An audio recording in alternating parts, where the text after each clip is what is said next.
Hi, welcome to another episode of Hot Takes. And Tulip Sadiq has been out and around, and she's been polishing the turd.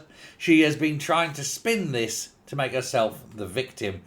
She's described that the process which resulted in her conviction, therefore she is convicted, she is guilty, as a kangaroo court, she says. She was speaking to all the press, but she was, for example, Sky News, BBC, anyone who'd listened to her.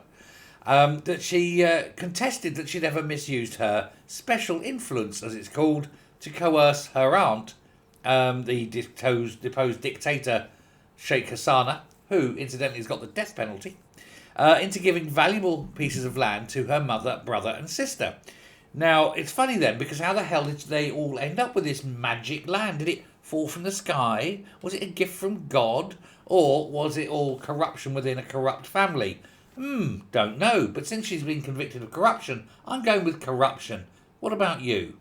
Anyway, Sadiq referred to these plots of land, not the plot to do this, the plots of land, in a special zone on the outskirts of Dhaka, as some random plot of land in a random place in Bangladesh. Yeah, right. The same as your random 5 or 6 houses dotted all around London, worth millions of pounds. Oh, I forgot I had that one, she once said. Come on, nobody forgets a £1 million house. She said that the charge does not make sense due to the fact that Hassana is 10 times more powerful than me. Just because she's 10 times more powerful doesn't mean you're not corrupt. You might just not be as corrupt. Who knows? But the Prime Minister, she said, Mohammed Yunus, should be ashamed of himself for pursuing a personal vendetta. He wasn't the prosecutor. It was the police and prosecution that did this, not him.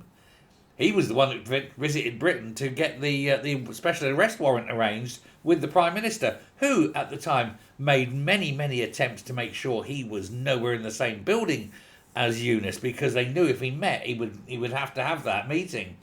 So he pretended he was, I have to fly to Brussels. I have to fly to America. Please God, I have to dig a hole and bury myself in it. He refused to meet Yunus for this very reason. So he knew that she was corrupt, perhaps. Who knows? She declined to say whether she's spoken to her aunt, but of course she probably has. They're all in it together, aren't they? And of course, Tulip Sadiq is now under additional charges. There is, and this is what gets me, there is an arrest warrant out for her, an Interpol arrest warrant. And Starmer's always keen to say, we respect our international colleagues, blah, blah, blah, blah, blah. So why has he not arrested her and handed her over? And don't give me the excuse that there is no formal extradition treaty. You can do it by a special extradition. It only takes a judge to say, yeah, that's fine by me, signs, and off you go. And then she can go back and spend as much time as she likes contemplating her actions. Of course, the other thing that the Bangladeshis will do is confiscate everything that she's got. Oh, no. But there we go. Let me know what you think. Is she corrupt? Oh, no, wait, we know that. Yes, she is. Is she as corrupt as you think she is, or is she more corrupt than you think she is? There we go. That's the real question. More charges pending, you see. Makes you wonder. Bye.